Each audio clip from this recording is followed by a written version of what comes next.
ਅੱਜ ਤੁਸੀਂ ਸਮੇਂ-ਸਮੇਂ ਤੇ ਹਾਲਾਤਾਂ ਨੂੰ ਦੇਖਦੇ ਹੋ, ਪਰ ਕਿਉਂ ਸਾਡੀ ਸਿੱਖ ਕੌਮ ਦੇ ਵਿੱਚ ਤਰਾਸ਼ਦੀ ਹੈ? ਕਿ ਨੌਜਵਾਨ ਵੱਖ-ਵੱਖ ਜਥਿਆਂ ਦੇ ਰੂਪ 'ਚ, ਸਭਾਵਾਂ ਦੇ ਰੂਪ 'ਚ, ਸੁਸਾਇਟੀਆਂ ਦੇ ਰੂਪ 'ਚ ਕਿਸੇ ਨਾ ਕਿਸੇ ਕਾਰਜ ਪ੍ਰਤੀ ਕਾਰਜਸ਼ੀਲ ਨੇ। ਤੁਸੀਂ ਕਹਿ ਸਕਦੇ ਹੋ ਕਿ ਮਣਕੇ ਨੇ, ਖਿੰਡਰੇ ਹੋਏ ਨੇ, ਉਹਨਾਂ 'ਚ ਕਮਿਊਨੀਕੇਸ਼ਨ ਥ੍ਰੈਡ ਨਹੀਂ ਹੈ।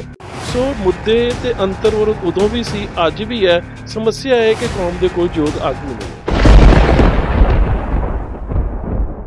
ਇੱਥੇ ਬਲੂ ਸਟਾਰ ਕੀਤਾ ਗਿਆ ਅਕਾਲ ਤਖਤ ਸਾਹਿਬ ਤੋਂ, ਤੁਹਾਨੂੰ ਕੀ ਲੱਗਦਾ ਕਿ ਇਹ ਕਿਹਨਾਂ ਨੇ ਕਰਵਾਇਆ? ਤਾਂ ਕਿਤੇ ਨਾ ਕਿਤੇ ਉਹ ਜਿਹੜੀ 5 ਸਦੀਆਂ ਤੋਂ ਤੁਹਾਡੇ ਖਿਲਾਫ ਇੱਕ ਵਿਚਾਰਧਾਰਾ ਹੈ, ਜਿਹੜੀ ਗੁਰੂ ਨਾਨਕ ਸਾਹਿਬ ਦੀ ਵਿਚਾਰਧਾਰਾ ਨੂੰ ਖਤਮ ਕਰਨਾ ਚਾਹੁੰਦੀ ਹੈ। ਇਹ ਜਿਹੜੇ ਵਰਤਾਰੇ ਉਦੋਂ ਹੋਰ ਵੀ ਖਤਰਨਾਕ ਹੋ ਜਾਂਦੇ ਨੇ ਜਦੋਂ ਤੁਹਾਡੀ ਆਪਣੀ ਕੌਮ ਦੇ ਲੋਕ ਹੀ ਗਦਾਰ ਹੁੰਦੇ ਨੇ।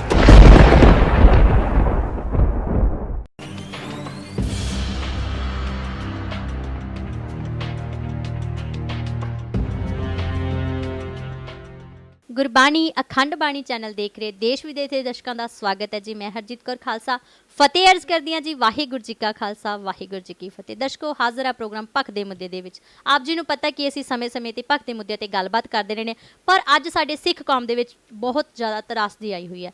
ਸੋ ਇਸ ਵਿਸ਼ੇ ਤੇ ਅਸੀਂ ਗੱਲਬਾਤ ਕਰਨ ਲਈ ਸਾਡੇ ਨਾਲ ਬਹੁਤ ਹੀ ਸਤਿਕਾਰਯੋਗ ਸ਼ਖਸੀਅਤ, ਬਹੁਤ ਹੀ ਬੁੱਧੀਜੀਵੀ ਸਿੱਖ ਪ੍ਰਚਾਰਕ ਡਾਕਟਰ ਸੁਖਪ੍ਰੀਤ ਸਿੰਘ ਉਦੋਕੇ ਸਾਡੇ ਨਾਲ ਮੌਜੂਦ ਹੈ। ਅਸੀਂ ਸਵਾਗਤ ਕਰਦੇ ਹਾਂ ਉਹਨਾਂ ਦਾ ਗੁਰਬਾਣੀ ਅਖੰਡ ਬਾਣੀ ਚੈਨਲ ਤੇ। ਵਾਹਿਗੁਰੂ ਜੀ ਕਾ ਖਾਲਸਾ, ਵਾਹਿਗੁਰੂ ਜੀ ਕੀ ਫਤਿਹ ਜੀ। ਦਰਸ਼ਕੋ, ਅੱਜ ਅਸੀਂ ਡਾਕਟਰ ਸੁਖਪ੍ਰੀਤ ਸਿੰਘ ਉਦੋਕੇ ਜੀ ਨਾਲ ਗੱਲਬਾਤ ਕਰਾਂਗੇ ਕਿ ਕਿਉਂ ਸਾਡੇ ਜਿਹੜੇ ਸਿਰਮੌਰ ਜਥੇਬੰਦੀਆਂ ਨੇ ਜਾਂ ਸਾਡੀ ਸਿੱਖ ਕੌਮ ਦੇ ਵਿੱਚ ਕਿਉਂ ਤਰਾਸ਼ਦੀ ਆਈ ਹੋਈ, ਕਿਉਂ ਸਾਡੀਆਂ ਸਿੱਖ ਕੌਮ ਇੱਕ ਪਲੇਟਫਾਰਮ ਤੇ ਖੜੀਆਂ ਨਹੀਂ ਹੁੰਦੀਆਂ। ਵੀਰ ਜੀ, ਆਪਾਂ ਗੱਲਬਾਤ ਕਰਨ ਤੋਂ ਪਹਿਲਾਂ ਤੁਹਾਨੂੰ ਹੀ ਪੁੱਛਣਾ ਚਾਹਾਂਗੇ ਕਿ ਅੱਜ ਤੁਸੀਂ ਸਮੇਂ-ਸਮੇਂ ਤੇ ਹਾਲਾਤਾਂ ਨੂੰ ਦੇਖਦੇ ਹੋ, ਪਰ ਕਿਉਂ ਸਾਡੀ ਸਿੱਖ ਕੌਮ ਦੇ ਵਿੱਚ ਤਰਾਸ਼ਦੀ ਆਈ ਹੋਈ? ਦਰਅਸਲ ਇਸ ਤਰਾਸਦੀ ਨੂੰ ਅਸੀਂ ਅੰਤਰ ਵਿਰੋਧ ਵੀ ਕਹਿੰਦੇ ਆ ਤੇ ਸੰਮਤੀ ਭੇਦ ਵੀ ਕਹਿੰਦੇ ਆ। ਜਿਉਂਦੀਆਂ ਜਾਗਦੀਆਂ ਕੌਮਾਂ ਦੇ ਵਿੱਚ ਛੋਟੇ-ਛੋਟੇ ਮੁੱਦਿਆਂ ਦੇ ਉੱਪਰ ਛੋਟੇ-ਛੋਟੇ ਮਤਭੇਦ ਹੋ ਜਾਣੇ ਸੁਭਾਵਿਕ ਹੁੰਦੇ ਨੇ, ਪਰ ਉਸ ਸਮੇਂ ਇਹ ਜਿਹੜੇ ਮਤਭੇਦ ਨੇ ਬਹੁਤ ਜ਼ਿਆਦਾ ਵੱਧ ਜਾਂਦੇ ਨੇ ਜਦੋਂ ਕੌਮ ਦੇ ਕੋਲ ਸਾਹਮਣੇ ਕੋਈ ਨਿੱਗਰ ਨਿਸ਼ਾਨਾ ਨਹੀਂ ਹੁੰਦਾ। ਸੋ ਜੇਕਰ ਅਸੀਂ 78 ਤੋਂ ਪਹਿਲਾਂ ਦੇ ਹਾਲਾਤ ਵੇਖਦੇ ਹਾਂ ਤਾਂ ਕੌਮ ਦੇ ਵਿੱਚ ਉਦੋਂ ਵੀ ਦੇਹਧਾਰੀ ਗੁਰੂਡਮ ਦਾ ਪ੍ਰਕੋਪ ਹੈ ਨਰਕਧਾਰੀਆਂ ਦੇ ਰੂਪ ਦੇ ਵਿੱਚ, ਜਾਂ ਉਦੋਂ ਵੀ ਸਿੱਖ ਛੋਟੀਆਂ-ਛੋਟੇ ਜਥੇਬੰਦੀਆਂ ਦੇ ਵਿੱਚ ਜਾਂ ਛੋਟੇ-ਛੋਟੇ ਜਥਿਆਂ ਦੇ ਵਿੱਚ ਵੰਡੇ ਹੋਏ ਨੇ। ਪਰ ਜਦੋਂ ਕੌਮ ਦੇ ਸਾਹਮਣੇ ਇੱਕ ਨਿਸ਼ਾਨਾ ਆ ਜਾਂਦਾ ਹੈ, ਜਾਂ ਤੁਸੀਂ ਕਹਿ ਸਕਦੇ ਹੋ ਕਿ ਕੌਮ ਨੂੰ ਇੱਕ ਇਵੇਂ ਦਾ ਆਗੂ ਮਿਲ ਜਾਂਦਾ ਹੈ ਜਿਸ ਆਗੂ ਦੀ ਸੋਚ ਦੇ ਵਿੱਚੋਂ, ਉਸ ਦੀ ਜ਼ਹਿਨੀਅਤ ਦੇ ਵਿੱਚੋਂ ਜਾਂ ਉਸ ਦੀ ਰੌਸ਼ਨ ਦਿਮਾਗੀ ਦੇ ਵਿੱਚੋਂ ਕੌਮ ਨੂੰ ਆਪਣਾ ਭਵਿੱਖ ਨਜ਼ਰ ਆਉਂਦਾ ਹੈ, ਤੇ ਉਦੋਂ ਫਿਰ ਜਿਹੜੇ ਕੌਮ ਦੇ ਛੋਟੇ-ਛੋਟੇ ਅੰਦਰੂਨੀ ਮਤਭੇਦ ਹੁੰਦੇ ਨੇ ਉਹ ਖਤਮ ਹੋ ਜਾਂਦੇ ਨੇ। ਜਦੀ ਸੰਤ ਜਰਨੈਲ ਸਿੰਘ ਦੀ ਸ਼ਖਸੀਅਤ ਜਦੋਂ ਸਿੱਖ ਸੰਸਾਰ ਮੰਚ ਦੇ ਉੱਪਰ ਆਉਂਦੀ ਹੈ ਤੇ ਬਿਲਕੁਲ ਇਵੇਂ ਦਾ ਵਰਤਾਰਾ ਹੈ ਕਿ ਇਹ ਨਹੀਂ ਹੈ ਕਿ ਉਹਨਾਂ ਤੋਂ ਪਹਿਲਾਂ ਸਿੱਖਾਂ ਦੇ ਵਿੱਚ ਆਪਸੀ ਮਤਭੇਦ ਨਹੀਂ ਆ, ਅੰਤਰ ਵਿਰੋਧ ਨਹੀਂ ਆ, ਜਾਂ ਇਸ ਟ੍ਰੈਜਡੀ ਦਾ ਕੋਈ ਰੂਪ ਉਦੋਂ ਸਿੱਖ ਕੌਮ ਦੇ ਵਿੱਚ ਪ੍ਰਵਾਹਿਤ ਨਹੀਂ ਹੋ ਰਿਹਾ। ਸਭ ਕੁਝ ਹੋ ਰਿਹਾ ਹੁੰਦਾ ਹੈ, ਪਰ ਇੱਕ ਚੰਗੇ ਲੀਡਰ ਦਾ ਮਿਲ ਜਾਣਾ ਤੇ ਕੌਮ ਦੇ ਕੋਲ ਇੱਕ ਨਿਸ਼ਾਨਾ ਹੋਣਾ, ਉਹਦੇ ਨਾਲ ਜਿਹੜੇ ਅੰਤਰ ਵਿਰੋਧ ਦੇ ਛੋਟੇ-ਛੋਟੇ ਮਤਭੇਦ ਹੁੰਦੇ ਨੇ ਉਸੇ ਵਹਾਅ ਦੇ ਵਿੱਚ ਵਹਿ ਜਾਂਦੇ ਨੇ। ਅੱਜ ਤੇ ਉਸ ਸਮੇਂ ਦੀ ਟ੍ਰੈਜਡੀ ਦੇ ਵਿੱਚ ਜਿਹੜਾ ਅੰਤਰ ਇਹ ਹੈ ਕਿ ਉਸ ਸਮੇਂ ਉਸ ਟ੍ਰੈਜਡੀ ਦੇ ਦੌਰਾਨ ਕੌਮ ਨੂੰ ਇੱਕ ਸੰਤ ਜਰਨੈਲ ਸਿੰਘ ਵਰਗਾ ਲੀਡਰ ਮਿਲਦਾ ਹੈ ਜਿਹੜਾ ਆਪਸੀ ਜਿਹੜੇ ਮਤਭੇਦ ਦੇ ਜਾਂ ਅੰਤਰ ਵਿਰੋਧ ਦੇ ਮੁੱਦੇ ਨੇ ਉਹਨਾਂ ਦਾ ਧਿਆਨ ਹਟਾ ਕੇ ਸਿੱਧਾ ਪੰਜਾਬ ਦੀ ਖੁਦਮੁਖਤਿਆਰੀ ਦੇ ਮੁੱਦੇ ਦੇ ਉੱਪਰ ਲੈ ਜਾਂਦਾ ਹੈ, ਤੇ ਉੱਥੇ ਨੌਜਵਾਨ ਆਪਣੇ ਛੋਟੇ-ਛੋਟੇ ਅੰਤਰ ਵਿਰੋਧ ਜਾਂ ਆਪਸੀ ਮੁੱਦੇ ਜਾਂ ਮਤਭੇਦ ਤੇ ਆ ਕੇ ਉਸ ਸਮੁੱਚੀ ਉਸ ਲਹਿਰ ਦਾ ਹਿੱਸਾ ਬਣ ਜਾਂਦੇ ਨੇ। ਸੋ ਅੱਜ ਜਿਹੜੇ ਸਾਨੂੰ ਮਤਭੇਦ ਇੱਕ ਬਾਹਰੀ ਧਰਾਤਲ ਦੇ ਉੱਪਰ ਨਜ਼ਰ ਆਉਂਦੇ ਨੇ, ਉਹ ਨਜ਼ਰ ਆ ਰਹੇ ਮਤਭੇਦ ਜਿਹੜੇ ਨੇ ਕਿਤੇ ਨਾ ਕਿਤੇ ਕੌਮੀ ਚੇਤਨਤਾ ਦੇ ਸੰਗ੍ਰਹਿ ਨੇ ਕਿ ਨੌਜਵਾਨ ਵੱਖ-ਵੱਖ ਜਥਿਆਂ ਦੇ ਰੂਪ 'ਚ, ਸਭਾਵਾਂ ਦੇ ਰੂਪ 'ਚ, ਸੁਸਾਇਟੀਆਂ ਦੇ ਰੂਪ 'ਚ ਕਿਸੇ ਨਾ ਕਿਸੇ ਕਾਰਜ ਪ੍ਰਤੀ ਕਾਰਜਸ਼ੀਲ ਨੇ। ਤੁਸੀਂ ਕਹਿ ਸਕਦੇ ਹੋ ਕਿ ਮਣਕੇ ਨੇ, ਖਿੰਡਰੇ ਹੋਏ ਨੇ, ਉਹਨਾਂ 'ਚ ਕਮਿਊਨੀਕੇਸ਼ਨ ਥ੍ਰੈਡ ਨਹੀਂ ਹੈ। ਪਰ ਜੇ ਕਿਤੇ ਮੇਰੇ ਖਿਆਲ ਦੇ ਨਾਲ ਜਿਹੜਾ ਕਿ ਜਿਸ ਤਰ੍ਹਾਂ ਇਕਬਾਲ ਨੇ ਇੱਕ ਸ਼ੇਅਰ ਦੇ ਵਿੱਚ ਕਿਹਾ ਨਾ, ਹਜ਼ਾरों ਸਾਲ ਨਰਗਸ ਆਪਣੀ ਬੇਨੂਰੀ ਪੇ ਰੋਤੀ ਹੈ, ਬੜੀ ਮੁੱਦਤ ਸੇ ਹੋਤਾ ਹੈ ਚਮਨ ਮੇ ਦੀਦਾਵਰ ਪੈਦਾ। ਉਹ ਕਿਤੇ ਮੁੱਦਤਾਂ ਬਾਅਦ ਜਦੋਂ ਇਵੇਂ ਦਾ ਰੂਹਾਨੀ ਰਹਿਬਰ ਵਰਗਾ ਲੀਡਰ ਕੌਮ ਨੂੰ ਮਿਲ ਜਾਂਦਾ ਹੈ ਤੇ ਇਹ ਜਿਹੜੇ ਅੰਤਰ ਵਿਰੋਧ ਦੇ ਮੁੱਦੇ ਹੁੰਦੇ ਨੇ ਇਹ ਆਪਣੇ ਆਪ ਹੀ ਉਸ ਲਹਿਰ ਦੇ ਵਹਾਅ ਦੇ ਵਿੱਚ ਵਹਿ ਜਾਂਦੇ ਨੇ। ਸੋ ਮੁੱਦੇ ਤੇ ਅੰਤਰ ਵਿਰੋਧ ਉਦੋਂ ਵੀ ਸੀ, ਅੱਜ ਵੀ ਹੈ। ਸਮੱਸਿਆ ਹੈ ਕਿ ਕੌਮ ਦੇ ਕੋਲ ਯੋਗ ਆਗੂ ਨਹੀਂ ਹੈ। ਜਿੱਥੇ ਤੁਸੀਂ ਸੰਤ ਜਰਨੈਲ ਸਿੰਘ ਭਿੰਡਰਾਂਵਾਲੇ ਦੀ ਗੱਲ ਕੀਤੀ ਤੇ ਅੱਜ ਉਹਨਾਂ ਦੇ ਬੇਟੇ ਵੀ ਹੈਗੇ ਆ, ਔਰ ਜਿੱਥੇ ਆਪਾਂ ਇਹ ਗੱਲ ਕਰਦੇ ਕਿ ਜਦੋਂ ਮਾਂ ਦੀ ਕੁੱਖ ਵਿੱਚ ਬੱਚਾ ਹੁੰਦਾ ਤਾਂ 80% ਸ਼ਾਇਦ ਉਹਨਾਂ ਦੇ ਗੁਣ ਆ ਉਹ ਮਾਤਾ ਵਿੱਚ ਆ ਜਾਂਦੇ ਨੇ। ਸ਼ਾਇਦ ਕਿਤੇ ਨਾ ਕਿਤੇ ਅਸੀਂ ਗੱਲ ਕਰੀਏ ਕਿ ਸੰਤ ਜਰਨੈਲ ਸਿੰਘ ਭਿੰਡਰਾਂਵਾਲਾ ਆਗੂ ਔਰ ਇੱਕ ਜਥੇਬੰਦੀ ਨੂੰ, ਇੱਕ ਪੰਥ ਨੂੰ ਚਲਾਉਣ ਵਾਲਾ ਸਾਨੂੰ ਅਜੇ ਕਿਉਂ ਉਹਨਾਂ ਦੇ ਘਰ ਚੋਂ ਨਹੀਂ ਮਿਲ ਸਕਿਆ? ਦਰਅਸਲ ਇਹਨੂੰ ਅਸੀਂ ਸਿੱਖ ਵਿਚਾਰਧਾਰਾ ਦੇ ਜਿਹੜੇ ਸਮੁੱਚਾ ਤੁਸੀਂ ਕਹਿ ਸਕਦੇ ਹੋ ਪਿਛੋਕੜ ਹੈ, ਜਾਂ ਉਹਦਾ ਆਇਨ ਹੈ, ਜਾਂ ਜਿਹੜਾ ਉਹਦਾ ਅਕਸ ਹੈ, ਜੇਕਰ ਉਹਦੇ ਵਿੱਚ ਵੇਖੀਏ ਤਾਂ ਇਹ ਗੱਲ ਬਹੁਤ ਘੱਟ ਪ੍ਰਤੀਸ਼ਤ ਜਿਹੜੀ ਹੈ ਆਪਣੇ ਅੰਦਰ ਇੱਕ ਸੱਚਾਈ ਸਮੋ ਕੇ ਰੱਖਦੀ ਹੈ ਕਿ ਪਰਿਵਾਰ ਦੇ ਵਿੱਚ ਪੈਦਾ ਹੋਣ ਵਾਲਾ ਬੱਚਾ ਪਰਿਵਾਰਕ ਵਿਰਾਸਤ ਜਾਂ ਉਸ ਵਿਚਾਰਧਾਰਾ ਨੂੰ ਅੱਗੇ ਲੈ ਕੇ ਤੁਰੇਗਾ। ਗੁਰੂ ਨਾਨਕ ਸਾਹਿਬ ਦੇ ਘਰ ਪੈਦਾ ਹੋਏ ਸ਼੍ਰੀ ਚੰਦ ਦਾ ਗੁਰੂ ਨਾਨਕ ਸਾਹਿਬ ਦੀ ਵਿਚਾਰਧਾਰਾ ਦੇ ਨਾਲ ਟਕਰਾ ਰਿਹਾ ਕਾਫੀ ਲੰਬਾ ਸਮਾਂ। ਇਸੇ ਤਰ੍ਹਾਂ ਪ੍ਰਿਥੀ ਚੰਦ ਜਾਂ ਰਾਮ ਰਾਏ ਇਹ ਜਾਂ ਹੋਰ ਧੀਰ ਮੱਲੀਏ, ਇਹ ਵੀ ਕਿਤੇ ਨਾ ਕਿਤੇ ਗੁਰੂ ਘਰ ਦੀ ਸੰਤਾਨ ਨੇ, ਪਰ ਉਹ ਗੁਰਮਤ ਵਿਚਾਰਧਾਰਾ ਦੇ ਮਾਰਗ ਦੇ ਉੱਪਰ ਨਹੀਂ ਤੁਰ ਸਕੇ। ਸੋ ਇਸ ਕਰਕੇ ਮੈਂ ਦੋਸ਼ੀ ਨਹੀਂ ਠਹਿਰਾ ਸਕਦਾ ਕਿ ਸੰਤ ਜਰਨੈਲ ਸਿੰਘ ਦੇ ਬੱਚੇ ਜਿਹੜੇ ਨੇ ਉਹ ਉਸ ਵਿਚਾਰਧਾਰਾ ਦੇ ਉੱਪਰ ਉਸੇ ਤਰ੍ਹਾਂ ਅਲੰਬਰਦਾਰ ਬਣ ਕੇ ਕੌਮ ਦੇ ਵਿੱਚ ਨਹੀਂ ਉੱਭਰ ਸਕੇ। ਦਰਅਸਲ ਇਹ ਜਿਹੜੀ ਮੈਂ ਕਹਿ ਸਕਦਾ ਹਾਂ ਕਿ ਸੰਤ ਜਰਨੈਲ ਸਿੰਘ ਵਰਗੀ ਜਿਹੜੀ ਸ਼ਖਸੀਅਤ ਹੈ, ਮੈਂ ਸੋਚਦਾ ਹਾਂ ਕਿ ਇਹ ਕੁਦਰਤ ਦੇ ਵੱਲੋਂ ਹੀ ਕੋਈ ਕੌਮ ਨੂੰ ਦਿੱਤਾ ਹੋਇਆ ਤੋਹਫਾ ਹੁੰਦਾ ਹੈ।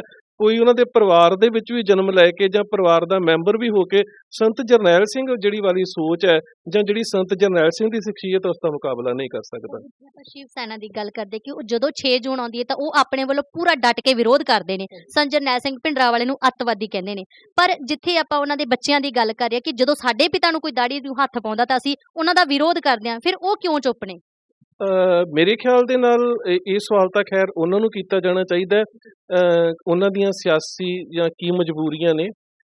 ਜਿੱਥੋਂ ਤੱਕ ਮੇਰਾ ਖਿਆਲ ਹੈ ਕਿ ਸੰਤ ਜਰਨੈਲ ਸਿੰਘ ਨੂੰ ਹੁਣ ਉਹਨਾਂ ਦੀ ਸ਼ਖਸੀਅਤ ਨੂੰ ਪਰਿਵਾਰ ਤੋਂ ਉੱਪਰ ਉੱਠ ਕੇ ਵੇਖਣਾ ਚਾਹੀਦਾ ਹੈ, ਸਾਨੂੰ ਵੀ, ਕਿ ਉਹਨਾਂ ਦਾ ਪਰਿਵਾਰ, ਮੈਂ ਸੋਚਦਾ ਹਾਂ ਕਿ ਸੰਤ ਜਰਨੈਲ ਸਿੰਘ ਜਦੋਂ ਇੱਕ ਬਹੁਤ ਵੱਡੀ ਕੌਮੀ ਲਹਿਰ ਦੇ ਰਹਿਨੁਮਾ ਬਣ ਕੇ ਉੱਭਰੇ ਨੇ, ਤਾਂ ਉਹ ਪਰਿਵਾਰ, ਮੈਂ ਤਾਂ ਇੱਥੋਂ ਤੱਕ ਵੀ ਕਹਿੰਦਾ ਹੁੰਦਾ ਕਈ ਵਾਰੀ ਕਿ ਹੁਣ ਸੰਤ ਜਰਨੈਲ ਸਿੰਘ ਹੁਣਾਂ ਨੂੰ ਦਮਦਮੀ ਟਕਸਾਲ ਦੇ ਨਾਲ ਵੀ ਨਹੀਂ ਜੋੜ ਕੇ ਵੇਖਣਾ ਚਾਹੀਦਾ। ਹੁਣ ਉਹਨਾਂ ਨੂੰ ਕੌਮ ਦੇ ਇੱਕ ਬਹੁਤ ਹੀ ਕਹਿ ਸਕਦੇ ਹਾਂ ਕਿ ਇੱਕ ਰਹਿਬਰ, ਇੱਕ ਚੰਗੇ ਰੂਹਾਨੀ ਆਗੂ, ਇੱਕ ਕੌਮ ਦੀ ਭਵਿੱਖ ਦੀ ਸੂਝ ਵਾਲੇ ਆਗੂ ਦੇ ਰੂਪ ਵਿੱਚ ਸੰਤ ਜਰਨੈਲ ਸਿੰਘ ਹੁਣਾਂ ਨੂੰ ਸਾਨੂੰ ਵੇਖਣਾ ਚਾਹੀਦਾ ਹੈ। ਰਹੀ ਗੱਲ ਸ਼ਿਵ ਸੈਨਾ ਦੀ, ਤੇ ਮੈਂ ਇਸ ਨੂੰ ਹਮੇਸ਼ਾ ਹੀ ਬੜੇ ਸਾਰਥਕ ਰੂਪ ਦੇ ਵਿੱਚ ਲੈਂਦਾ। ਮਤਲਬ ਕਿ ਜਿਸ ਤਰ੍ਹਾਂ ਤੁਸੀਂ ਕਿਹਾ ਹੈ ਕਿ ਹਰ ਸਾਲ 6 ਜੂਨ ਨੂੰ ਉਹਨਾਂ ਦੇ ਵੱਲੋਂ ਵਿਰੋਧ ਕੀਤਾ ਜਾਂਦਾ ਹੈ, ਤੇ ਤੁਸੀਂ ਇੱਕ ਗੱਲ ਵੇਖੋ ਕਿ ਮੈਂ ਅੱਜ ਵੀ ਇੱਕ ਲੈਕਚਰ ਦੇ ਦੌਰਾਨ ਵੀ ਇਹ ਗੱਲ ਕੀਤੀ ਸੀ ਕਿ ਜੇ ਹਰ ਸਾਲ ਰਾਵਣ ਦਾ ਪੁਤਲਾ ਨਾ ਸਾੜਿਆ ਜਾਂਦਾ ਹੁੰਦਾ ਤਾਂ ਸ਼ਾਇਦ ਰਾਵਣ ਦੇ ਜੀਵਨ ਦੇ ਉੱਪਰ ਕਦੀ ਖੋਜ ਨਾ ਹੁੰਦੀ। ਰਾਵਣ ਇਤਿਹਾਸ ਦਾ ਇੱਕ ਮਰ ਚੁੱਕਾ ਪਾਤਰ ਹੁੰਦਾ ਤੇ ਰਾਜਾ ਰਾਮ ਨੂੰ ਬਤੌਰ ਪ੍ਰਮਾਤਮਾ ਹੀ ਸਟੈਬਲਿਸ਼ ਜਿਸ ਤਰ੍ਹਾਂ ਕਰਨ ਦੀ ਕੋਸ਼ਿਸ਼ ਕੀਤੀ ਗਈ ਕਰ ਲਿਆ ਹੁੰਦਾ। ਪਰ ਜਿਉਂ-ਜਿਉਂ ਹੀ ਰਾਵਣ ਦਾ ਪੁਤਲਾ ਸਾੜਿਆ ਗਿਆ, ਜਿਹੜੇ ਸਾਊਥ ਇੰਡੀਅਨ ਜਿਹੜੇ ਇੰਟੈਲੈਕਚੁਅਲ ਸੀ, ਉਹਨਾਂ ਦੇ ਅੰਦਰ ਖੋਜ ਦੀ ਪ੍ਰਵਿਰਤੀ ਪੈਦਾ ਹੋਈ, ਤੇ ਉਸ ਖੋਜ ਦੀ ਪ੍ਰਵਿਰਤੀ ਦੇ ਵਿੱਚੋਂ ਮਹਾਤਮਾ ਰਾਵਣ, ਲੰਕੇਸ਼ਵਰ, ਰਾਵਣ ਸੰਹਿਤਾ, ਅਸੁਰਾ ਵਰਗੀਆਂ ਕਈ ਕਿਤਾਬਾਂ ਨਿਕਲੀਆਂ ਜਿਨ੍ਹਾਂ ਨੇ ਰਾਵਣ ਦੇ ਜੀਵਨ ਦੇ ਬਹੁਤ ਸਾਰੇ ਚੰਗੇ ਪੱਖ ਜਿਹੜੇ ਸੀ ਉਹ ਸਾਡੇ ਸਾਹਮਣੇ ਲਿਆ ਦਿੱਤੇ। ਇਸੇ ਤਰ੍ਹਾਂ ਇਹ ਜਿਹੜਾ ਮੀਡੀਆ ਦੀ ਤਾਕਤ ਹੈ, ਜਾਂ ਤੁਸੀਂ ਕਹਿ ਸਕਦੇ ਹੋ ਕਿ ਅੱਜ ਦੇ ਸਮੇਂ 'ਚ ਜਿਹੜੀਆਂ ਇਹ ਤਾਕਤਾਂ ਨੇ, ਇਹ ਜਿੰਨਾ ਵੀ ਸੰਤ ਜਰਨੈਲ ਸਿੰਘ ਦੀ ਸ਼ਖਸੀਅਤ ਨੂੰ ਧੁੰਦਲਾ ਕਰਨ ਦੀ ਕੋਸ਼ਿਸ਼ ਕਰਦੀਆਂ ਨੇ, ਉਹਦੇ ਵਿਰੋਧ ਦੇ ਵਿੱਚ ਜਿਹੜਾ ਸਿੱਖ ਵਿਦਿਅਕ ਵਰਗ ਹੈ, ਜਿਹੜਾ ਸਿੱਖ ਇੰਟੈਲੈਕਚੁਅਲ ਵਰਗ ਹੈ, ਜਿਹੜਾ ਸਿੱਖ ਬੁੱਧੀਜੀਵੀ ਵਰਗ ਹੈ, ਕਿਤੇ ਨਾ ਕਿਤੇ ਉਹਨਾਂ ਦੀ ਮਾਨਸਿਕਤਾ ਵਿੱਚ ਸੰਤ ਜਰਨੈਲ ਸਿੰਘ ਦੀ ਸ਼ਖਸੀਅਤ ਦਾ ਸਹੀ ਰੂਪ ਜਿਹੜਾ ਹੈ ਉਹ ਪੇਸ਼ ਕਰਨ ਦੀ ਚੇਤਨਤਾ ਜ਼ਰੂਰ ਜਨਮ ਲੈਂਦੀ ਹੈ। ਸੋ ਮੈਂ ਕਹਿੰਦਾ ਕਿ ਉਹਨਾਂ ਦੇ ਵਿਰੋਧ ਦੇ ਵਿੱਚੋਂ ਜਿਉਂ-ਜਿਉਂ ਉਹ ਵਿਰੋਧ ਕਰਦੇ ਨੇ, ਉਹ ਪੁਤਲਾ ਨਹੀਂ ਸਾੜਦੇ, ਬਲਕਿ ਉਹਦੇ ਇਵਜ਼ ਦੇ ਵਿੱਚ ਜਿਹੜੀ ਅਸੀਂ ਤਸਵੀਰ ਨੂੰ ਸਾਫ਼ ਕਰਦੇ ਹਾਂ, ਉਹਦਾ ਇੰਪੈਕਟ ਕੌਮ ਦੇ ਉੱਪਰ ਜ਼ਿਆਦਾ ਪੈ ਰਿਹਾ। ਜੀ ਅਸੀਂ ਗੱਲ ਕਰੀਏ ਸੰਤ ਜਰਨੈਲ ਸਿੰਘ ਭਿੰਡਰਾਂਵਾਲੇ ਨੇ ਸਾਨੂੰ ਬਹੁਤ ਵਧੀਆ ਉਹਨਾਂ ਨੇ ਰਾਜ ਚਲਾਇਆ ਸੀਗਾ, ਉਹਨਾਂ ਨੇ ਪੰਥ ਨੂੰ ਇਕਜੁੱਟ ਕਰਕੇ ਰੱਖਿਆ ਸੀਗਾ। ਪਰ ਅੱਜ ਤੁਹਾਨੂੰ ਲੱਗਦਾ ਕਿ ਕਿਤੇ ਨਾ ਕਿਤੇ ਜੇ ਆਪਣੇ ਸਿੱਖ ਕੌਮ ਦੇ ਵਿੱਚ ਤਰਾਸਦੀ ਆਈ ਆ ਤਾਂ ਸਭ ਤੋਂ ਵੱਡਾ ਹੱਥ ਇਹੀ ਹੈ ਕਿ ਅੱਜ ਕੱਲ੍ਹ ਕੁਰਸੀ ਦੇ ਪਿੱਛੇ ਜ਼ਿਆਦਾ ਪੈ ਰਹੇ ਨੇ, ਜਾਂ ਕਹੀਏ ਕਿ ਸਿਆਸੀ ਦੇ ਹੱਥ ਠੋਕੇ ਨੇ? ਵੇਖੋ, ਇਹਦੇ 'ਚ ਕੋਈ ਸ਼ੱਕ ਨਹੀਂ ਕਿ ਸਿੱਖ ਜਿਹੜੀ ਪਰੰਪਰਾ ਹੈ, ਇਹਦੇ ਵਿੱਚ ਧਰਮ ਤੇ ਸਿਆਸਤ ਨੂੰ ਵੱਖ ਕਰਕੇ ਨਹੀਂ ਵੇਖਿਆ ਜਾ ਸਕਦਾ। ਪਰ ਦੋ ਚੀਜ਼ਾਂ ਬੜੀਆਂ ਜ਼ਰੂਰੀ ਹੁੰਦੀਆਂ ਨੇ ਕਿ ਜਿਹੜਾ ਧਰਮ ਹੈ ਉਹ ਸਿਆਸੀ ਕੁਰਸੀ ਦੇ ਅਧੀਨ ਨਾ ਹੋ ਜਾਵੇ। ਜਿਹੜੀਆਂ ਸਿਆਸਤ ਦੀਆਂ ਪਰੰਪਰਾਵਾਂ ਨੇ ਜਾਂ ਜਿਹੜੇ ਸਿਆਸਤ ਦੇ ਵਹਾਅ ਨੇ, ਉਹ ਤਾਂ ਸਹੀ ਰੂਪ ਦੇ ਵਿੱਚ ਮਨੁੱਖਤਾ ਦੇ ਵਾਸਤੇ ਨੈਤਿਕ ਕਦਰਾਂ ਕੀਮਤਾਂ ਦੇ ਅਲੰਬਰਦਾਰ ਹੋ ਸਕਦੇ ਨੇ ਜੇਕਰ ਉਹਨਾਂ ਦੇ ਉੱਪਰ ਧਰਮ ਦਾ ਕੁੰਡਾ ਜਿਹੜਾ ਉਹ ਬਰਕਰਾਰ ਰਹੇ।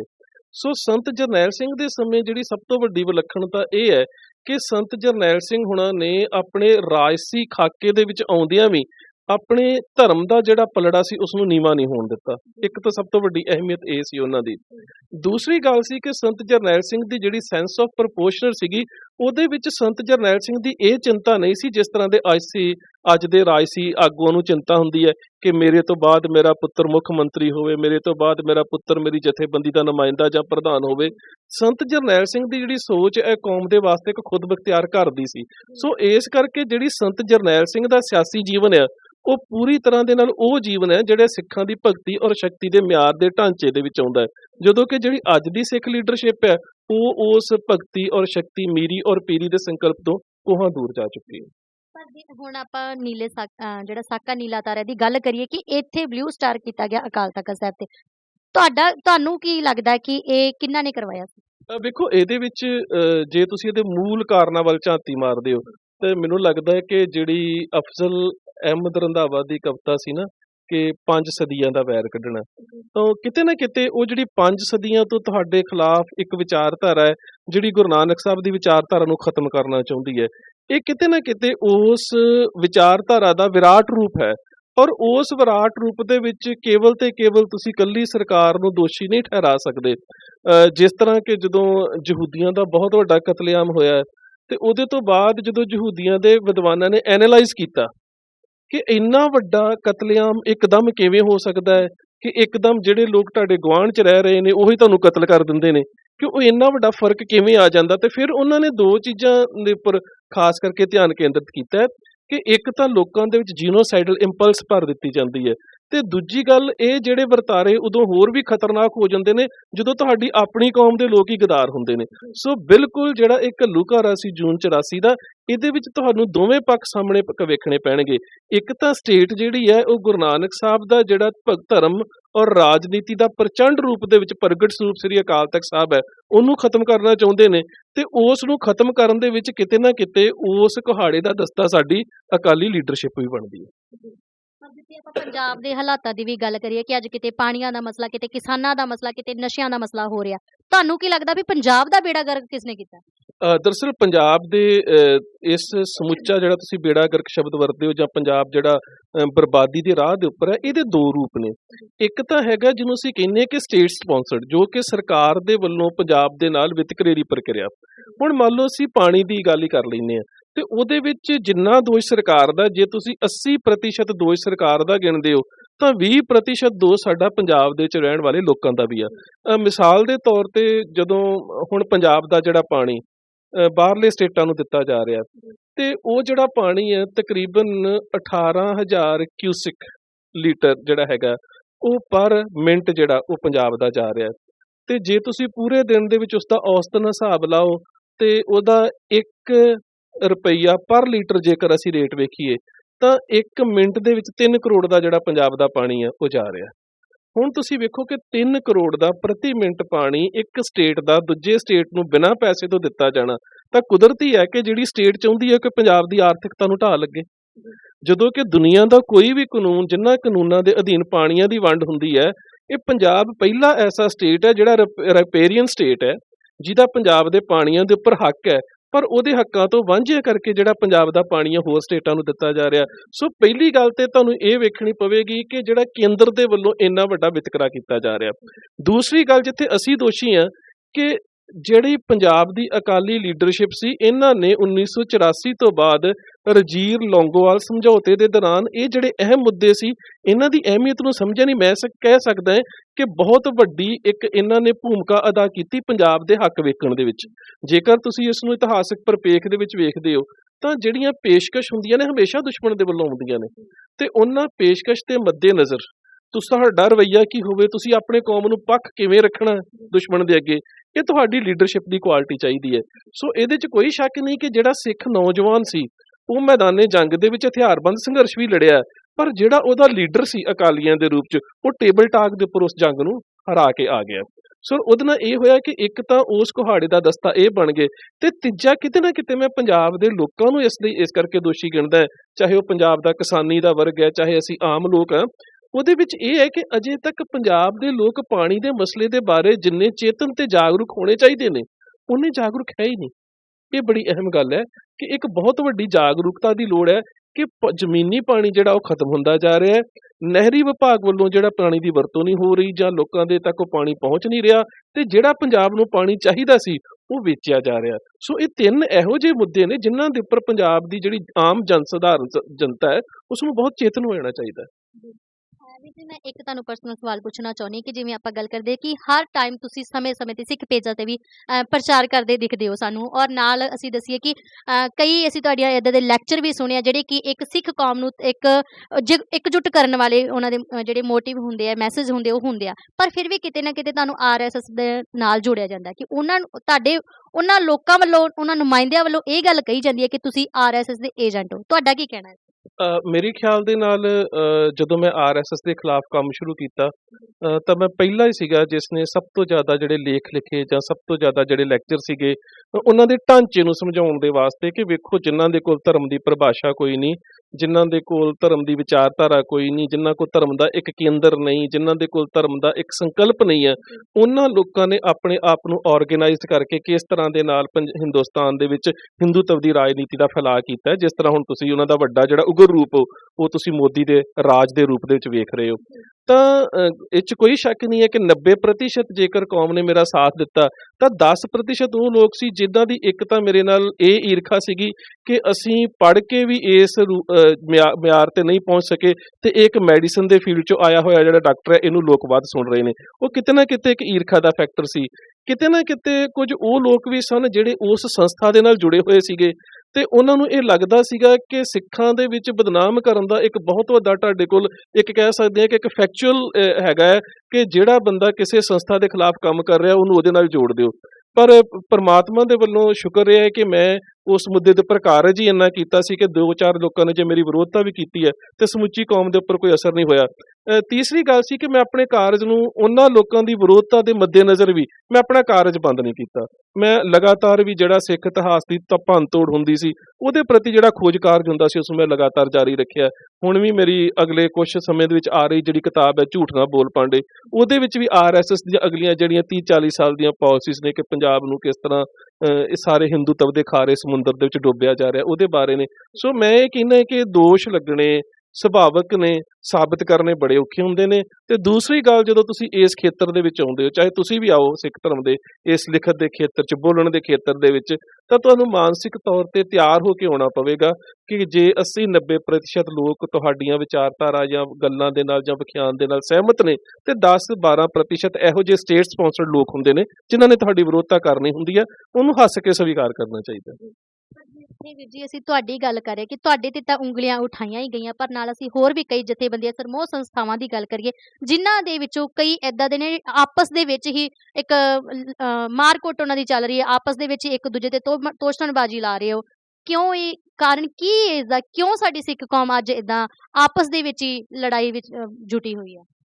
ਦਰਅਸਲ ਪਹਿਲੀ ਗੱਲ ਤੇ ਇਹ ਹੈ ਕਿ ਨਾ ਤੇ ਕੌਮ ਕੋਲ ਲੀਡਰ ਹੈ ਇਸ ਵੇਲੇ, ਨਾ ਕੌਮ ਦੇ ਕੋਲ ਨਿਸ਼ਾਨਾ ਹੈ ਤੇ ਨੌਜਵਾਨਾਂ ਦੀਆਂ ਜਥੇਬੰਦੀਆਂ ਖਿੰਡਰੀਆਂ ਹੋਈਆਂ ਨੇ, ਪਰ ਉਹਨਾਂ ਦੇ ਕੋਲ ਕੋਈ ਸਾਂਝਾ ਕੇਂਦਰੀ ਨਿਸ਼ਾਨਾ ਨਾ ਹੋਣ ਕਰਕੇ ਜਿਹੜੀ ਉਹਨਾਂ ਦੀ ਚੇਤਨਤਾ ਹੈ, ਜਿਹੜੀ ਦੁਸ਼ਮਣ ਦੇ ਖਿਲਾਫ ਊਰਜਾ ਲੱਗਣੀ ਚਾਹੀਦੀ ਸੀ, ਉਹ ਆਪਸ ਦੇ ਵਿੱਚ ਬਰਬਾਦ ਹੁੰਦੀ ਜਾ ਰਹੀ ਹੈ।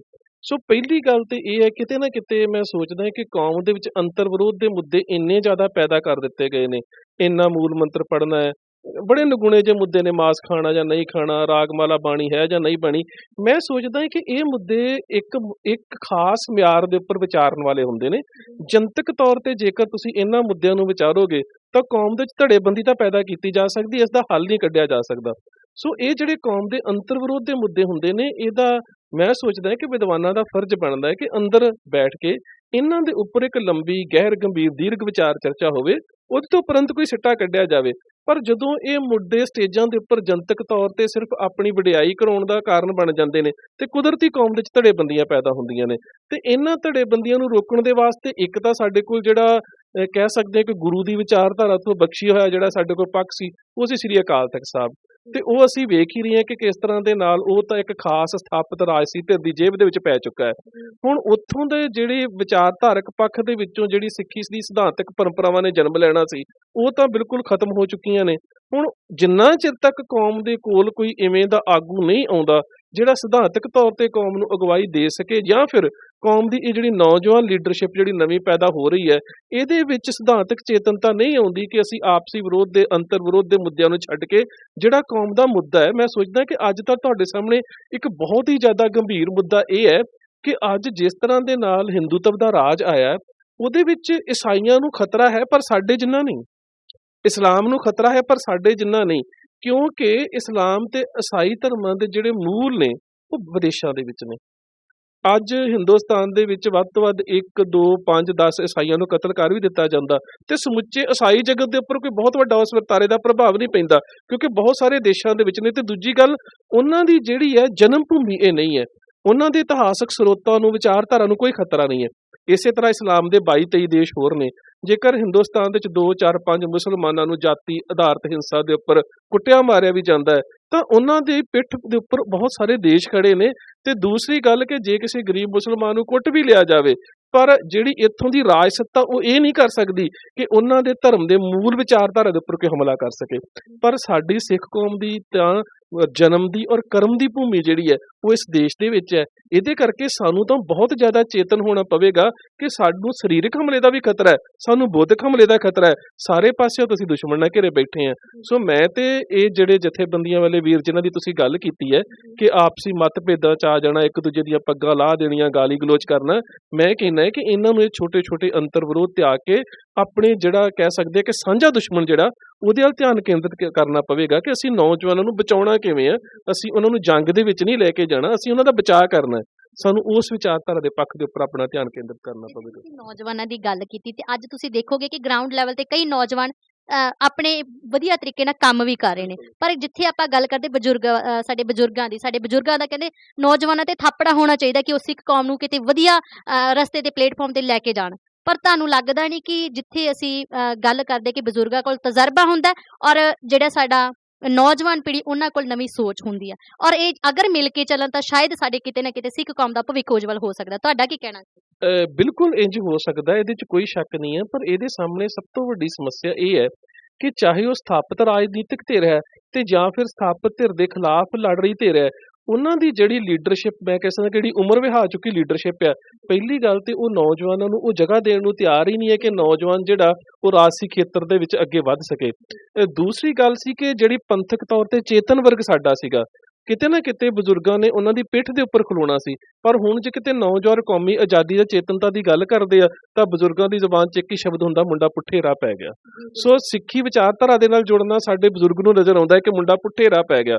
ਸੋ ਕਿਤੇ ਨਾ ਕਿਤੇ ਇਹ ਜਿਹੜੀ ਬਜ਼ੁਰਗਾਂ ਦੀ ਤੇ ਨੌਜਵਾਨਾਂ ਦੀ ਇਹ ਜਿਹੜੀ ਵਿਚਾਰਧਾਰਕ ਜਿਹੜੀ ਵਿਰੋਧਤਾ ਪੈਦਾ ਹੋ ਜਾਂਦੀ ਹੈ, ਇਹ 'ਚ ਇੱਕ ਸਮਰੂਪਤਾ ਦੀ ਲੋੜ ਹੈ ਕਿ ਉਹਨਾਂ ਬਜ਼ੁਰਗਾਂ ਨੂੰ ਸਮਝਣਾ ਪਵੇਗਾ ਕਿ ਨੌਜਵਾਨ ਜੇਕਰ ਕੌਮੀ ਵਿਚਾਰਧਾਰਾ ਦੀ, ਕੌਮੀ ਚੇਤਨਤਾ ਦੀ ਗੱਲ ਕਰਦਾ ਹੈ ਤੇ ਉਹ ਪੰਜਾਬ ਦੇ ਭਵਿੱਖ ਦੇ ਪ੍ਰਤੀ ਕਿਤੇ ਨਾ ਕਿਤੇ ਚਿੰਤਨਸ਼ੀਲ ਹੈ, ਕਿਤੇ ਨਾ ਕਿਤੇ ਉਹ ਆਪਣੇ ਮਨ ਦੇ ਵਿੱਚ ਫਿਕਰਮੰਦ ਹੈ ਤੇ ਸਾਨੂੰ ਉਹਦੀ ਪਿੱਠ ਦੇ ਉੱਪਰ ਖੜੇ ਹੋਣਾ ਚਾਹੀਦਾ। ਪਰ ਇੱਕ ਬਹੁਤ ਵੱਡੀ ਟ੍ਰੈਜਡੀ ਹੈ ਕਿ ਸਾਰੀਆਂ ਜਥੇਬੰਦੀਆਂ ਦੇ ਵਿੱਚ ਜਿਹੜੇ ਸਥਾਪਿਤ ਹੋ ਚੁੱਕੇ ਲੋਕ ਨੇ ਉਹ ਨੌਜਵਾਨਾਂ ਨੂੰ ਅੱਗੇ ਆਉਣ ਹੀ ਨਹੀਂ ਦੇ ਰਹੇ।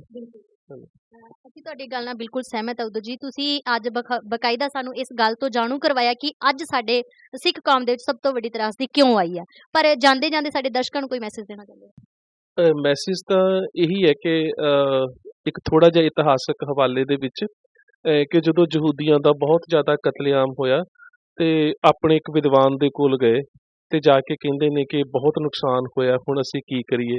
ਵਿਦਵਾਨ ਨੇ ਕਿਹਾ, ਮੈਂ ਇੱਥੇ ਤੇ ਤੁਹਾਨੂੰ ਕੁਝ ਦੱਸ ਨਹੀਂ ਸਕਦਾ, ਤੁਸੀਂ ਮੈਨੂੰ ਇੱਕ ਤਾਬੂਤ ਦੇ ਵਿੱਚ ਬੰਦ ਕਰਕੇ ਜੰਗਲ 'ਚ ਲੈ ਜਾਓ ਤੇ ਮੈਂ ਉੱਥੇ ਤੁਹਾਡੇ ਕੁਝ ਲੋਕਾਂ ਦੇ ਨਾਲ ਆਪਣੀ ਗੱਲ ਸਾਂਝੀ ਕਰਾਂਗਾ। ਕੁਝ ਲੋਕ ਲੈ ਗਏ, ਤਾਬੂਤ ਦੇ ਵਿੱਚੋਂ ਉਸਨੂੰ ਬਿਠਾਇਆ ਗਿਆ ਤੇ ਉਸਨੇ 2-4 ਗੱਲਾਂ ਕੀਤੀਆਂ ਸੀ। ਤੇ ਮੈਂ ਸੋਚਦਾ ਕਿ ਜੇਕਰ ਸਾਡੀ ਸਮੁੱਚੀ ਕੌਮ ਮੇਰੀਆਂ ਗੱਲਾਂ ਤਾਂ ਨਹੀਂ ਆ, ਉਸ ਵਿਦਵਾਨ ਦੀਆਂ ਕਈਆਂ ਗੱਲਾਂ ਦੇ ਉੱਪਰ ਅਮਲ ਕਰ ਲਵੇ ਤਾਂ ਕਿਤੇ ਨਾ ਕਿਤੇ ਕੌਮ ਦੇ ਵਿੱਚੋਂ ਫਿਰ ਚੇਤਨਾ ਦਾ ਜਿਹੜਾ ਅੰਸ਼ ਹੈ ਉਹ ਪ੍ਰਕਾਸ਼ਮਾਨ ਹੋ ਸਕਦਾ। ਉਸਨੇ ਕਿਹਾ ਸੀ, ਇੱਕ ਤੇ ਆਪਣੀ ਬੋਲੀ ਨਾ ਭੁੱਲਿਓ। ਯਹੂਦੀਆਂ ਦੀ ਜਿਹੜੀ ਬੋਲੀ ਸੀ ਹੀਬਰੂ ਸੀ, ਕਹਿੰਦਾ ਇੱਕ ਤੇ ਆਪਣੀ ਬੋਲੀ ਨਾ ਭੁੱਲਿਓ। ਦੂਸਰੀ ਗੱਲ, ਆਪਣੇ ਧਰਮ ਗ੍ਰੰਥ ਜਿਹੜਾ ਉਹਨਾਂ ਦਾ ਤੁਰੇਤ ਸੀ ਉੱਤੋਂ ਕਿਨਾਰਾ ਕਸ਼ੀ ਨਾ ਕਰਿਓ। ਤੇ ਤੀਸਰੀ ਗੱਲ, ਬੱਚਿਆਂ ਨੂੰ ਇਹ ਅਹਿਸਾਸ ਕਰਾ ਦਿਓ ਤੁਸੀਂ ਗੁਲਾਮ ਹੋ ਤੇ ਗੁਲਾਮ ਦੀ ਅਹਿਸਾਸ ਦੇ ਵਿੱਚੋਂ ਬੰਦਾ ਆਜ਼ਾਦੀ ਦਾ ਰਾਹ ਤਲਾਸ਼ਦਾ ਹੈ। ਸੋ ਇਹ 3 ਗੱਲਾਂ ਸਾਡੇ ਸਾਹਮਣੇ ਨੇ। ਇੱਕ ਤੇ ਅਸੀਂ ਆਪਣੀ ਮਾਂ ਬੋਲੀ ਦੇ ਨਾਲੋਂ ਨਾ ਟੁੱਟੀਏ, ਇੱਕ ਅਸੀਂ ਗੁਰੂ ਗ੍ਰੰਥ ਸਾਹਿਬ ਮਹਾਰਾਜ ਦੀ ਵਿਚਾਰਧਾਰਾ ਦੇ ਨਾਲੋਂ ਨਾ ਟੁੱਟੀਏ, ਤੇ ਤੀਸਰੀ ਗੱਲ, ਗੁਲਾਮ ਹੋ ਜਾਣਾ ਕੋਈ ਬਹੁਤ ਵੱਡਾ ਗੁਨਾਹ ਨਹੀਂ ਹੁੰਦਾ, ਪਰ ਜੇ ਗੁਲਾਮੀ ਦਾ ਅਹਿਸਾਸ ਜਨਮ ਨਾ ਲਵੇ ਫਿਰ ਗੁਨਾਹ ਹੁੰਦਾ ਹੈ। ਜਿੰਨਾ ਚਿਰ ਤੁਹਾਡੇ ਅੰਦਰ ਗੁਲਾਮੀ ਦਾ ਅਹਿਸਾਸ ਜਨਮ ਨਹੀਂ ਲੈਂਦਾ, ਉਹਨਾਂ ਚਿਰ ਤਾਂ ਤੁਸੀਂ ਖੁਦ ਮੁਖਤਿਆਰੀ ਦੇ ਰਾਹ ਨਹੀਂ ਤੁਰ ਸਕਦੇ। ਸੋ ਮੇਰੀ ਤਾਂ ਇਹੀ ਬੇਨਤੀ ਹੈ ਜੀ। ਦਰਸ਼ਕੋ, ਅਸੀਂ ਦੋਕੇ ਜੀ ਨਾਲ ਬਿਲਕੁਲ ਸਹਿਮਤ ਹਾਂ ਕਿਉਂਕਿ ਅੱਜ ਸਾਡੇ ਅੰਦਰ ਵੀ ਸਿੱਖ ਕੌਮ ਲਈ ਦਰਦ ਹੈ। ਅਸੀਂ ਕਿਸੇ ਦੀ ਧਾਰਮਿਕ ਭਾਵਨਾ ਨੂੰ ਠੇਸ ਨਹੀਂ ਪਹੁੰਚਾਉਣਾ ਚਾਹੁੰਦੇ, ਪਰ ਸਾਨੂੰ ਅੱਜ ਕਿਤੇ ਨਾ ਕਿਤੇ ਲੱਗ ਰਿਹਾ ਕਿ ਸਾਡੀ ਸਿੱਖ ਕੌਮ ਦੇ ਵਿੱਚ ਤਰਾਸ਼ਦੀ ਆਈ ਤੇ ਕਿਉਂ ਹੈ, ਕਿਉਂ ਸਾਡੇ ਸਿੱਖ ਕੌਮ ਦੇ ਨੁਮਾਇੰਦੇ ਜਥੇਬੰਦੀਆਂ ਇੱਕ ਪਲੇਟਫਾਰਮ ਤੇ ਇਕੱਠੇ ਨਹੀਂ ਹੁੰਦੇ। ਕਿਉਂਕਿ ਅਸੀਂ ਪਿਛਲੇ ਸਮੇਂ ਦੀ ਗੱਲ ਕਰੀਏ ਤਾਂ ਚਾਹੇ ਜਿੰਨਾ ਮਰਜ਼ੀ ਆਪਸੀ ਮਤਭੇਦ ਹੁੰਦੇ ਸੀ, ਪਰ ਜਦੋਂ ਵੀ ਸਾਡੀ ਸਿੱਖ ਕੌਮ ਤੇ ਭੀੜਾ ਪੈਂਦੀ ਸੀ ਤਾਂ ਸ਼ਾਇਦ ਉਹ ਕਿਤੇ ਨਾ ਕਿਤੇ ਇਕੱਠੇ ਹੋ ਕੇ ਉਸ ਚੀਜ਼ ਦਾ ਸਾਹਮਣਾ ਕਰਦੇ ਸੀ। ਤੇ ਅੱਜ ਵੀ ਸਾਨੂੰ ਲੋੜ ਹੈ ਸਿੱਖ ਕੌਮ ਨੂੰ ਇਕੱਤਰ ਹੋਣ ਦੀ, ਕਿਉਂਕਿ ਅਗਰ ਅਸੀਂ ਇਕੱਠੇ ਹੋਵਾਂਗੇ ਤਾਂ ਸ਼ਾਇਦ ਕਿਤੇ ਨਾ ਕਿਤੇ ਸਾਡੀ ਸਿੱਖ ਕੌਮ ਦੇ ਵਿੱਚ ਇੱਕ ਨਵਾਂ ਪੜਾਅ ਸਾਨੂੰ ਮਿਲ ਸਕਦਾ, ਇੱਕ ਨਵੀਂ ਨੁਹਾਰ ਆ ਸਕਦੀ ਹੈ। ਤਾਂ ਅਸੀਂ ਜਾਂਦੇ ਜਾਂਦੇ ਅਗਰ ਤੁਹਾਡੇ ਮਨ ਵਿੱਚ ਕੋਈ ਵਿਚਾਰ ਆਉਂਦਾ ਤਾਂ ਤੁਸੀਂ ਸਾਡੇ ਕਮੈਂਟ ਬਾਕਸ ਦੇ ਵਿੱਚ ਉਸ ਨੂੰ ਪੇਸ਼ ਕਰ ਸਕਦੇ ਹੋ। ਸਾਡੇ ਚੈਨਲ ਨੂੰ ਲਾਈਕ ਤੇ ਸਬਸਕ੍ਰਾਈਬ ਜ਼ਰੂਰ ਕਰੋ ਜੀ। ਵਾਹਿਗੁਰੂ ਜੀ ਕਾ ਖਾਲਸਾ, ਵਾਹਿਗੁਰੂ ਜੀ ਕੀ ਫਤਿਹ।